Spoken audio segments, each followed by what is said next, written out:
കഴിഞ്ഞ ഒരു 17 വർഷങ്ങളായിട്ട് ഫെങ്ഷുയി കൺസൾട്ടിങ്ങുമായിട്ട് ഞാൻ രംഗത്തുണ്ട്. ആദ്യം ഞാൻ ഫെങ്ഷുയി ആണ് പഠിച്ചത്. ഫെങ്ഷുയി കൺസൾട്ടിങ് കഴിഞ്ഞ് മുന്നോട്ട് പോയിക്കൊണ്ടിരിക്കുന്ന സമയത്ത്, ഫെങ്ഷുയി ചെയ്തുകൊണ്ടിരിക്കുന്ന സമയത്ത് വാസ്തുവിനെ പറ്റി പലരും പറഞ്ഞു. അതിനുശേഷം ഞാൻ വാസ്തു പോയി പഠിച്ചു. ഞാൻ വാസ്തുവും ഫെങ്ഷുയും കൺസൾട്ട് ചെയ്യുന്നുണ്ട്. അപ്പോൾ ഈ പലർക്കും ഒരു സംശയം, ഇതൊക്കെ എങ്ങനെയാണ് വർക്കാകുന്നത്, അല്ലെങ്കിൽ ഇതിലൊക്കെ എന്തെങ്കിലും സത്യങ്ങളുണ്ടോ എന്ന് ഒരുപാട് പേർക്ക് സംശയം. പക്ഷേ അതിനേക്കാൾ ഒരുപാട് പേർക്ക് ഈ പറയുന്നത് ശരിയാണ്. എനിക്ക് ഫെങ്ഷുയിൽ ഭയങ്കര വിശ്വാസം. എന്നെ വിളിക്കുന്ന പലരും പറയും, സാറേ ഇതിൽ ഫെങ്ഷു എനിക്ക് ഭയങ്കര വിശ്വാസമാണ്, സാറ് പറഞ്ഞ ഒരുപാട് കാര്യങ്ങൾ ചെയ്തിട്ടുണ്ടെങ്കിൽ എനിക്ക് ഒരുപാട് റിസൾട്ടുകൾ കിട്ടിയിട്ടുണ്ട്, അപ്പോൾ അതുകൊണ്ട് എനിക്ക് ഫെങ്ഷു ഭയങ്കര വിശ്വാസമാണ്. അപ്പോൾ സാർ ഒന്ന് കൺസൾട്ട് ചെയ്യാനായിട്ട് വരാൻ പറ്റുമോ? എൻ്റെ വീട് ഇന്ന സ്ഥലത്താണ്. അപ്പോൾ നമ്മൾ കൺസൾട്ട് ചെയ്യാൻ പോകുന്നുണ്ട്. ഇപ്പോൾ ചിലർക്ക് ഇപ്പം നമുക്ക് ഏഷ്യ ലൈവിൻ്റെ ഇത് ചെയ്തിരിക്കുന്ന ആൾക്കാർ എല്ലാ രാജ്യങ്ങളിലുമുണ്ട്. അപ്പോൾ അത് കാനഡയിലുണ്ട്, UK അമേരിക്കയിലുണ്ട്. അവിടെയുള്ള മലയാളികൾ, അവിടുത്തെ നാട്ടുകാരെന്നല്ല ഞാൻ പറയുന്നത്, അവിടെയുള്ള മലയാളികൾ എന്നെ വിളിക്കാറുണ്ട്. വിളിച്ചിട്ട് ഓൺലൈൻ കൺസൾട്ടിംഗ് ആയിട്ട് അവർ കൺസൾട്ടിങ് എടുക്കാറുണ്ട്.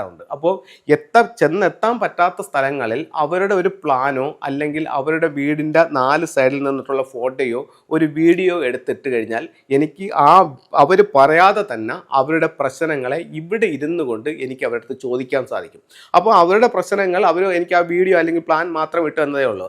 അവരുടെ പ്രശ്നങ്ങൾ അവർ പറയാതെ ഇവിടെ ഇരുന്നു കൊണ്ട് എനിക്കത് ചെയ്യാൻ പറ്റുമെന്നുണ്ടെങ്കിൽ അതിൻ്റെ പരിഹാരം പറഞ്ഞു കൊടുക്കാനും എനിക്ക് പറ്റും. അപ്പോൾ എല്ലാ വീടുകളിലും ഞാൻ വന്നെത്തണമെന്ന് നിർബന്ധമില്ല. നിങ്ങൾക്ക് ഓൺലൈൻ കൺസൾട്ടിങ്ങും സ്വീകരിക്കാം. അതിലും നിങ്ങൾക്ക് റിസൾട്ട് ഉണ്ടാവും എന്നുള്ള കാര്യത്തിൽ സംശയമില്ല. അപ്പോൾ അങ്ങനെ നമുക്കത് കൺസൾട്ട് ചെയ്യാനായിട്ട് സാധിക്കും. അതല്ലെങ്കിൽ വീടുകളിൽ പോയി കൺസൾട്ട് ചെയ്യുന്നുണ്ട്. ഇപ്പോൾ വീടുകളിൽ പോയി കൺസൾട്ട് ചെയ്യുമ്പോഴത്തേക്കെന്ന് പറഞ്ഞു കഴിഞ്ഞാൽ അതിൻ്റെ ഫ്ലെയിങ് സ്റ്റാർ ഉൾപ്പെടെയുള്ള കാര്യങ്ങൾ നമുക്ക് അവർക്ക് പറഞ്ഞു കൊടുക്കാനായിട്ട് സാധിക്കും. അതല്ല അവിടുത്തെ ഡിഗ്രിയും കാര്യങ്ങളും പറഞ്ഞു തന്നാൽ അതും നമുക്ക് ഇതിൽ ഒരുപക്ഷെ വേണമെങ്കിൽ എടുക്കാം. എന്നിട്ട് അവിടെ പ്രശ്നങ്ങളെ വെച്ചുകൊണ്ട് അത് കറക്റ്റാണോ ഇല്ലേ എന്നുള്ളത് നമുക്കത് മനസ്സിലാക്കാനും സാധിക്കുന്നതാണ്. അപ്പോൾ ഞാൻ പറഞ്ഞു വന്നത്, ഒരുപാട് പേർക്ക് ഫെങ്ഷുയെ പറ്റി അറിയാം, ഫെങ്ഷുയിൽ വിശ്വാസമുണ്ട്. ചിലർക്ക് ഇത് എന്താണ് ഫെങ്ഷു എന്ന് പോലും അറിയത്തില്ല. അപ്പോൾ ഇതുകൊണ്ട് നമുക്ക് എങ്ങനെ ഇത് ഫലം കിട്ടും? നമുക്ക് വാസ്തു അറിയാവുന്ന ഒരുപാട് ആൾക്കാരുണ്ട്. അവർക്ക് എല്ലാവർക്കും ഒരുപക്ഷെ ഫെങ്ഷു അറിയണമെന്ന് ഇല്ല. ഞാൻ പറയുന്നത് ഇത് പ്രോഗ്രാം കണ്ടുകൊണ്ടിരിക്കുന്ന ആൾക്കാരെ പറ്റിയാണ്. അപ്പോൾ ഇത് ഇപ്പം ഒരു വാസ്തുവിൽ ഇപ്പോൾ ഒരു പ്രശ്നം വന്നു കഴിഞ്ഞാൽ, അല്ലെങ്കിൽ അതിൻ്റെ ചുറ്റളവ് കറക്റ്റ് ചെയ്യുക, അപ്പോൾ കുറച്ചും കൂടെ അതിനെ വലുതാക്കുക, അല്ലെങ്കിൽ കൂടുതലാണെങ്കിൽ ഏതെങ്കിലും ഭാഗം അതിനെ ഒന്ന് പൊളിച്ചുകൊണ്ട് ആ ഒരു കൃത്യമായിട്ടുള്ള ചുറ്റളവിലേക്ക് കൊണ്ടുവരിക. അങ്ങനെയുള്ള കാര്യങ്ങളാണ് നമ്മൾ വാസ്തുവിൽ മെയിനായിട്ട് നമ്മൾ ചെയ്തുകൊണ്ടിരിക്കുന്നത്. പക്ഷേ ഫെങ്ഷു പറയുന്നു, നിങ്ങൾ പൊളിച്ചു മാറ്റലുകൾ വേണ്ട, നിങ്ങൾക്ക് ചിത്രങ്ങൾ വയ്ക്കൂ, രൂപങ്ങൾ വയ്ക്കൂ, നിങ്ങളുടെ ജീവിതത്തിൽ മാറ്റമുണ്ടാകും. വാസ്തുദോഷമുള്ളൊരു വീട്ടിൽ ഇത് എങ്ങനെ വർക്ക് ആകും എന്നും നിങ്ങൾക്ക് സംശയമുണ്ട്. ഇപ്പം നമുക്ക് ഉറപ്പായിട്ടും വീടിൻ്റെ ഞാനൊരു വീട്ടിൽ ചെന്നിട്ടും വീടിൻ്റെ ചുറ്റളവോ അല്ലെങ്കിൽ റൂമുകളുടെ അളവുകളോ ഒന്നും എടുക്കാറില്ല. ഞാൻ എടുക്കുന്നുണ്ട്. വീടിൻ്റെ പ്ലാൻ ഇല്ലാത്തൊരു വീട്ടിനെ സംബന്ധിച്ചിടത്തോളം വീടിൻ്റെ ഒരു പ്ലാൻ എനിക്ക് ആവശ്യമെന്ന് തോന്നുകയാണെന്നുണ്ടെങ്കിൽ അതിൻ്റെ അളവുകൾ എടുക്കുന്നു. അതൊരിക്കലും ചുറ്റളവ് എടുക്കാൻ വേണ്ടി മാത്രമല്ല, ആ റൂമുകളുടെ സൈസും കാര്യങ്ങളും എടുത്തുകൊണ്ട് അത് ഞാൻ സ്കെയിലിലേക്ക് മാറ്റി വരച്ചിട്ട് അതിൻ്റെ ഫ്ലെയിങ് സ്റ്റാർ ചാർട്ട് എടുത്തുകൊണ്ട് അവർക്ക് കുറച്ചും കൂടെ കാര്യങ്ങൾ വ്യക്തമാക്കി പറഞ്ഞു കൊടുക്കാൻ വേണ്ടിയിട്ടാണ് ഞാൻ ആ ഒരു പ്ലാൻ എടുക്കുന്നത്. അപ്പോൾ നമുക്ക് ഈ ഒരു പ്ലാൻ എടുത്ത് ഈ വീട് പണി കഴിപ്പിച്ച വർഷം, ഈ വീട്ടിൻ്റെ ഗൃഹനാഥൻ്റെ ഡേറ്റ് ഓഫ് ബർത്ത്, ഗൃഹനാഥയുടെ ഡേറ്റ് ഓഫ് ബർത്ത്, ഇതെല്ലാം എടുത്തുകൊണ്ട് ഈ വീട് അവരെ ഏതൊക്കെ രീതിയിൽ സ്വാധീനിക്കുന്നുണ്ട്, അല്ലെങ്കിൽ ഈ വീട്ടിൽ എന്തൊക്കെ പ്രശ്നങ്ങളുണ്ടെന്നുള്ളത് അവർ പറയാതെ തന്നെ അവരുടെ അടുത്ത് കൃത്യമായിട്ട് അങ്ങോട്ട് പറഞ്ഞു കൊടുക്കാനായിട്ട് എനിക്ക് സാധിക്കും. അത് ഈ ഒരു സയൻസ് അത്രത്തോളം പക്കയായതുകൊണ്ടാണ്. അപ്പോൾ പലരും ഈ ഫെങ്ഷുയെ പറ്റി മോശമായിട്ടുള്ള പല അഭിപ്രായങ്ങളും പറയുന്നുണ്ട്. അത് നമുക്ക് ബാധകമല്ല. കാരണം ഇപ്പോൾ ഇന്ത്യയിൽ മാത്രമല്ല, ചൈനയിൽ മാത്രമല്ല, ലോകത്തെമ്പാടും ഫെങ്ഷുയുടെ പ്രചാരം വർദ്ധിച്ചുകൊണ്ടേയിരിക്കുകയാണ്. പല വലിയ വലിയ കമ്പനികളും വലിയ വലിയ ഹോട്ടലുകളും ഒക്കെ ഈ പറയുന്ന ഫെങ്ഷു ഫോളോ ചെയ്തിട്ട് ജീവിതത്തിൽ ഒരുപാട് മുൻപന്തിയിലേക്ക് വന്നിട്ടുണ്ട്. നമ്മൾ തന്നെ എത്രയോ വീടുകൾ കൺസൾട്ട് ചെയ്ത് കൊടുത്തിട്ട് അവർക്കൊക്കെ നല്ല റിസൾട്ട് കിട്ടിയിട്ടുണ്ട്. അവർ സാർ ഇതണക്ക് ചെയ്തതിൽ ഇന്നൊക്കെ മാറ്റം ഉണ്ടെന്നൊക്കെ എത്രയോ ആൾക്കാർ വിളിച്ചു പറയുന്നുണ്ട്. 100 വീട്ടിലും മാറ്റം ഉണ്ടെന്ന് ഞാൻ പറയുന്നില്ല. മാറ്റം കിട്ടാത്ത വീടുകളുണ്ട്. അതിൻ്റേതായിട്ടുള്ള ചില കാരണങ്ങളുമുണ്ട്. അപ്പോൾ നിങ്ങൾക്ക് ഇപ്പോൾ ഫെങ്ഷുയെ നോക്കണമെന്നുണ്ടെങ്കിൽ ഉറപ്പായിട്ട് നിങ്ങളൊരു ഫെങ്ഷു കൺസൾട്ടിനെ കാണിച്ചുകൊണ്ട് ഇതിൻ്റെ വേണ്ട നിർദ്ദേശങ്ങൾ എടുത്തുകൊണ്ട് ചെയ്യണം.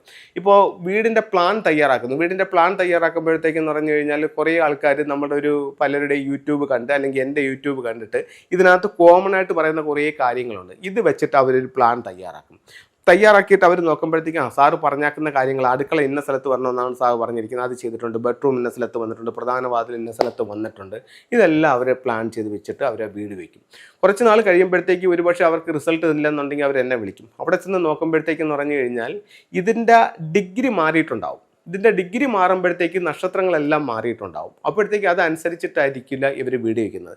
പലരും എപ്പോഴും നമ്മൾ നോക്കുക, നമ്മൾ ഒരു കൺസൾട്ടൻ്റ് പോയി ഒരു വീട് കൺസൾട്ട് ചെയ്യുമ്പോൾ അദ്ദേഹത്തിൻ്റെ കണ്ണിലൂടെ അല്ലെങ്കിൽ അദ്ദേഹം കാണുന്ന കാഴ്ചകൾ ഒരിക്കലും ഈ വീട്ടുകാരനോ ഈ ഗൃഹനാഥനോ കാണണമെന്നില്ല. ഇവർ 100 വീഡിയോസ് കണ്ടതായിരിക്കും, അല്ലെങ്കിൽ എൻ്റെ ഫുള്ള് വീഡിയോസും കണ്ടതായിരിക്കും. ഒരുപക്ഷെ അതിനപ്പുറത്തോട്ട് ഒരുപാട് കാര്യങ്ങൾ നമുക്ക് അവർക്ക് പറഞ്ഞു കൊടുക്കാനായിട്ട് സാധിക്കും. അപ്പം നിങ്ങളിവിടെ ഇപ്പോൾ മനസ്സിലാക്കേണ്ട ഒരു കാര്യം എന്ന് പറഞ്ഞു കഴിഞ്ഞാൽ, നിങ്ങളുടെ ജീവിതത്തിൽ സ്ട്രഗിളുകൾ അനുഭവിക്കുന്ന ഒരു വ്യക്തിയാണെന്നുണ്ടെങ്കിൽ ഇത് നിങ്ങളുടെ വീടിൻ്റെ വാസ്തുദോഷം കൊണ്ടാണോ വന്നിരിക്കുന്നതെന്നുള്ളത് നിങ്ങൾ നോക്കുക. അങ്ങനെയാണെങ്കിൽ നല്ലൊരു ഫെങ്ഷുയി കൺസൾട്ടനെ കാണിച്ചുകൊണ്ട് അതിനൊന്ന് കറക്റ്റ് ചെയ്യുക. ഉറപ്പായിട്ടും നിങ്ങളുടെ ജീവിതത്തിൽ മാറ്റങ്ങളുണ്ടാവും. ഈ വീഡിയോ കേട്ടവർ ഇനിയെങ്കിലും ഇത് വീണ്ടും മാറ്റി വെക്കാതെ ഇത് ചെയ്യണം. അത് ഞാൻ പറയാൻ മറ്റൊരു കാരണം എന്ന് പറഞ്ഞു കഴിഞ്ഞാൽ, ഇടയ്ക്ക് എന്നെ ഒരാൾ വിളിച്ചിട്ട് പറഞ്ഞു, സാറേ ഞാനൊരു 2 വർഷത്തിന് മുമ്പ് സാറിനെ ഞാൻ വിളിച്ചിട്ടുണ്ടായിരുന്നു, ഞാൻ ഇന്ന സ്ഥലത്തുനിന്ന് വിളിക്കുകയാണ്, എൻ്റെ പേര് ഇന്നതാണ്. അപ്പോഴേ സാർ എൻ്റെ അടുത്ത് പറഞ്ഞായിരുന്നു അന്ന് കൺസൾട്ട് ചെയ്യണം, സാറ് കൺസൾട്ടിങ് ഫീസും എല്ലാം പറഞ്ഞായിരുന്നു. അപ്പോൾ ഞാനത് പിന്നെ ആകട്ടെ എന്നും പറഞ്ഞ് മാറ്റി വെച്ചു. അപ്പോൾ ഞാൻ ഇന്ന് ശരിയാവും, നാളെ ശരിയാവും, മറ്റന്നാൾ ശരിയാവും എന്നും പറഞ്ഞ് ഞാൻ പതുക്കെ മുന്നോട്ട് കൊണ്ടുപോയി. ഇപ്പോൾ സാറിന് കൺസൾട്ടിങ് ഫീസ് പോലും തരാൻ പറ്റാത്തൊരു രീതിയിലേക്ക് എൻ്റെ സമ്പത്തും അല്ലെങ്കിൽ എൻ്റെ സൗഭാഗ്യങ്ങളും എല്ലാം നഷ്ടപ്പെട്ടിരിക്കുകയാണ്. ഇനി എന്ത് ചെയ്യണമെന്ന് അറിയാതെ ഞാൻ നിൽക്കുകയാണ് എന്ന് പറയുന്നവരുണ്ട്. അപ്പോൾ അതുകൊണ്ട് നിങ്ങൾക്ക് ഈ ഒരു സയൻസിൽ നിങ്ങൾക്ക് താല്പര്യമുണ്ട്, നിങ്ങൾക്ക് വിശ്വാസമുണ്ടെങ്കിൽ സമയം പാഴാക്കാതെ എത്രയും പെട്ടെന്ന് നല്ലൊരു ഫെങ്ഷുയി കൺസൾട്ടനെ കാണിച്ച് അത് കറക്റ്റ് ചെയ്യാവുന്നതാണ്. നിങ്ങൾ എന്നെ വിളിക്കണമെന്ന് നിർബന്ധമില്ല, എന്നെ വിളിച്ചാൽ ഞാൻ വന്ന് കൺസൾട്ട് ചെയ്യും, അതിൽ യാതൊരു സംശയവുമില്ല. അതേപോലെ ഫെങ്ഷുയുടെ നമുക്ക് ഫെങ്ഷുയിൽ എന്ന് പറയുമ്പോഴത്തേക്ക് ഒരു 2-3 രീതികളിലായിട്ടാണ് അതിനെ കറക്റ്റ് ചെയ്യുന്നത്. ഒന്ന്, നിങ്ങളുടെ വീടിൻ്റെ ഒരു ഫ്ലൈയിങ് സ്റ്റാർ മെത്തേഡുണ്ട്. ഇപ്പോൾ നിങ്ങളുടെ വീട് വെച്ച അന്ന് മുതൽ, നിങ്ങളുടെ എന്ന് പറഞ്ഞാൽ നിങ്ങളുടേന്ന് മാത്രമല്ല ലോകത്ത് ആരുടെ വീടായാലും, നിങ്ങൾ വീട് വെച്ച അന്ന് മുതൽ നിങ്ങളുടെ വീടിൻ്റെ ഓരോ ദിക്കിലും 2 നമ്പറുകൾ വന്നിട്ടുണ്ട്. അതിനെ നക്ഷത്രങ്ങൾ എന്നാണ് പറയുന്നത്. ഈ നക്ഷത്രങ്ങൾ നിങ്ങളുടെ ജീവിതത്തെ സ്വാധീനിക്കും. അതിനെ ഫ്ലൈയിങ് സ്റ്റാർ നമ്പർ എന്ന് പറയും. അതൊരു സിസ്റ്റം. 2, വർഷാവർഷം ഒരു നക്ഷത്രം നിങ്ങളുടെ എല്ലാവരുടെയും വീട്ടിലേക്ക് കടന്നു വരുന്നുണ്ട്. നിങ്ങൾ വാസ്തു നോക്കി വെച്ച വീടായാലും ശരി തന്നെ, ഫെങ്ഷുയി നോക്കി വെച്ച വീടായാലും ശരി തന്നെ, ഇതൊന്നും നോക്കാതെ വെച്ച വീടായാലും ശരി തന്നെ, നിങ്ങളുടെ ഓരോരുത്തരുടെയും വീടിൻ്റെ ഓരോ ദിക്കിലും ഓരോ നക്ഷത്രങ്ങൾ വരുന്നുണ്ട്. ഈ നക്ഷത്രങ്ങൾ അതിൻ്റെ സ്വഭാവം ഉറപ്പായിട്ടും കാണിക്കും. 9 നക്ഷത്രങ്ങളുണ്ട്. അത് നല്ലതും ഉണ്ട്, കെട്ടതും ഉണ്ട്. അപ്പോൾ നല്ല നക്ഷത്രങ്ങളാണെങ്കിൽ നല്ല ഗുണങ്ങൾ ജീവിതത്തിലേക്ക് കൊണ്ടുതരും. മോശം നക്ഷത്രങ്ങളാണെങ്കിലോ മോശം ഗുണങ്ങളും വീട്ടിലേക്ക് കൊണ്ടുവന്ന് തരും. അപ്പോൾ ഈ നക്ഷത്രങ്ങൾ ഏതാണെന്ന് കണ്ടിട്ട് അതിനൊരു പരിഹാരമുണ്ട്. ഫ്ലൈയിങ് സ്റ്റാർ ഉപയോഗിച്ചിട്ട് അതിൻ്റെ ഒരു പരിഹാരമുണ്ട്. പിന്നെ വീടിൻ്റെ സ്വീകരണ മുറി എടുക്കും. വീടിൻ്റെ സ്വീകരണ മുറിയിലെ ഓരോ ദിക്കുകളും ഓരോ സൗഭാഗ്യങ്ങൾ, അവിടെയാണ് നമ്മൾ സിംബോളിക്കായിട്ടുള്ള ഫെങ്ഷുയിൽ ചെയ്യുന്നത്. ഇപ്പോൾ ചിലർ ചോദിക്കും, സാറേ എൻ്റെ ഇതുമായിട്ട് ബന്ധപ്പെട്ടിട്ട് എനിക്ക് ഇത്രത്തോളം ചിത്രങ്ങളോ രൂപങ്ങളോ വയ്ക്കാനായിട്ട് കുറച്ച് ബുദ്ധിമുട്ടുണ്ട്, നമുക്ക് ഫെങ്ഷുയി ചെയ്യാൻ പറ്റുമോ എന്ന് ചോദിക്കുന്ന ഒരുപാട് സുഹൃത്തുക്കളുണ്ട്.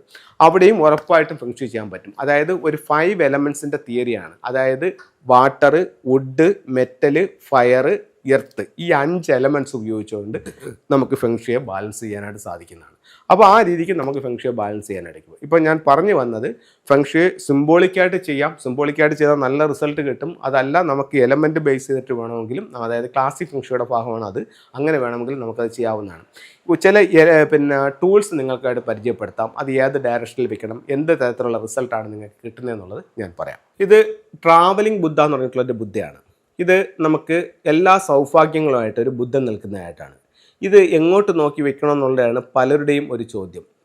ബുദ്ധൻ്റെ ഒരുപാട് രൂപങ്ങൾ നമുക്കിന്ന് മാർക്കറ്റിൽ വാങ്ങിക്കാനായിട്ട് സാധിക്കുന്നതാണ്. ഇതിൽ ട്രാവലിംഗ് ബുദ്ധ എന്ന് പറയുന്നൊരു ബുദ്ധയാണ്.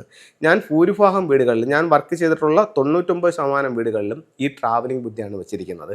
മെയിൻ ഡോറിൽ നിന്നും വീട്ടിൻ്റെ ഉള്ളിലേക്ക് കടന്നു വരുന്ന രീതിയിൽ ഇതിനെ വെക്കാവുന്നതാണ്. അല്ലെങ്കിൽ മെയിൻ ഡോറിൽ നിന്ന് നോക്കുമ്പോൾ കാണാവുന്ന രീതിയിലും ഇതിനെ നമുക്ക് വെക്കാവുന്നതാണ്. ഏറ്റവും കൂടുതൽ സൗഭാഗ്യമുള്ള ഒരു ബുദ്ധയായി ട്രാവലിംഗ് ബുദ്ധയെ കണക്കാക്കുന്നു. ഇത് കുവാൻ കിങ് എന്ന് പറഞ്ഞിട്ടൊരു സ്റ്റാച്യു ആണ്.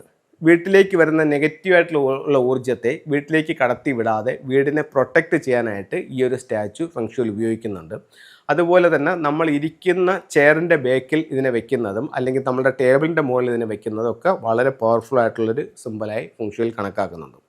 ഇത് തന്നെ ഇതിൻ്റെ പല സൈസിലുള്ള നമുക്ക് വാങ്ങിക്കാൻ കിട്ടും. ഫെങ്ഷുയുടെ ഒരു പ്രത്യേകതയാണ്. ചിലർ ചോദിക്കും, സാറേ എനിക്കിതിൻ്റെ ടൂൾസൊക്കെ വാങ്ങിക്കണമെങ്കിൽ ഒരുപാട് പൈസ ആകുമോ എന്നൊക്കെ ചോദിക്കും. അപ്പോൾ അതിൽ വിലയുള്ള ടൂൾസ് ഉണ്ട്, ഇല്ലയെന്ന് പറയുന്നില്ല. പക്ഷേ എന്ന് പറഞ്ഞു കഴിഞ്ഞാൽ നമ്മളുടെ ബഡ്ജറ്റിൽ ഒതുങ്ങുന്ന ടൂൾസും ഉണ്ട്. ഇപ്പോൾ ഫെങ്ഷുയിൽ തന്നെ ഞാനിപ്പോൾ ഒരു ടൂൾസ് കാണിച്ചു, അതിൻ്റെ തൊട്ട് ചെറുത് അടുത്തത്. ഇത് നേരത്തെ കാണിച്ച ടൂൾസിൻ്റെ വില ഇതിനില്ല. അപ്പോൾ ഇത് നമുക്ക് വേണമെങ്കിൽ വാങ്ങിച്ച് വയ്ക്കാം. ഇനി ഇതും വാങ്ങിക്കാൻ നമുക്ക് സാമ്പത്തികമില്ല. അങ്ങനെയാണെന്നുണ്ടെങ്കിൽ ഇത് ഇത് ക്വാൻ കുങ് എന്ന് പറഞ്ഞ സ്റ്റാച്ചു ആണ്. ഞാൻ ഇപ്പോൾ കാണിച്ച 3 ക്വാൻ കുങ് തന്നെയാണ്. പക്ഷേ ഇത് ഇതിൻ്റെ ഏറ്റവും ചെറുതാണ്. ഇത് നമ്മുടെ ബഡ്ജറ്റിൽ നിൽക്കും. ഇനി ഇതും വാങ്ങിക്കാൻ പറ്റൂല എന്നുണ്ടെങ്കിൽ ഇതിൻ്റെ ഫോട്ടോ കിട്ടും, അത് വാങ്ങിച്ചു വേണമെങ്കിലും വെക്കാം. പക്ഷേ ഇതിൻ്റെ 3നും 3 എനർജിയാണ്. കാരണം 3ൻ്റെ സൈസ് അനുസരിച്ച് വലുതാകുന്ന അനുസരിച്ച് എൻ്റെ എനർജി ലെവൽ കൂടും എന്ന് പറഞ്ഞ് നിങ്ങൾക്ക് റിസൾട്ട് കിട്ടാതിരിക്കില്ല. അടുത്തത് സാമ്പത്തികമായിട്ട് നേട്ടം ഉണ്ടാവാനായിട്ട് നമുക്കൊരു ടൂള് കാണിക്കാം. വെൽത്ത് ഷംബാല എന്ന് പറഞ്ഞിട്ടുള്ളൊരു ഗോഡാണ് വെൽത്ത് ഷംബാല. ഇത് നിങ്ങളുടെ ലിവിങ് റൂമിൻ്റെ സൗത്ത് ഈസ്റ്റ് ഭാഗത്ത് വെക്കുന്നത് സാമ്പത്തികമായിട്ട് അഭിവൃദ്ധി കിട്ടാനായിട്ട് നല്ലൊരു ടൂളായി ഫംഗ്ഷൻ ഇതിനെ കണക്കാക്കുന്നു. ഇത് ഒരുപാട് ആൾക്കാർ ചോദിക്കുന്നുണ്ട്, സാറേ പൈസ നിൽക്കുന്നില്ല, പൈസ ചിലവായി പോകുന്നുണ്ട്, അതിന് എന്തെങ്കിലും ഒരു പരിഹാരം പറഞ്ഞു തരുമെന്ന് ചോദിക്കുന്നുണ്ട്. ഇത് ഒരു ജോഡി പിയാവോ എന്ന് പറഞ്ഞിട്ടുള്ള ഒരു പെയറാണ്. ഇത് നിങ്ങളുടെ മെയിൻ ഡോറിലേക്ക് നോക്കി വെക്കുന്നത് നിങ്ങളുടെ പൈസയുടെ അധിക ചിലവ് കുറയ്ക്കാനായിട്ട് നല്ലൊരു ടൂളായി ഫംഗ്ഷനിൽ കണക്കാക്കുന്നുണ്ട്. അപ്പോൾ ഇത്തരത്തിലുള്ള ഓരോ ടൂളുകളും നിങ്ങളുടെ ജീവിതത്തിൽ മാറ്റങ്ങൾ ഉണ്ടാക്കാൻ ശേഷിയുള്ളതാണ്. നിങ്ങൾ ഉപയോഗിച്ച് നോക്കൂ, റിസൾട്ട് നിങ്ങൾക്ക് അനുഭവിച്ചറിയാവുന്നതാണ്. എല്ലാവർക്കും നന്ദി, നമസ്കാരം.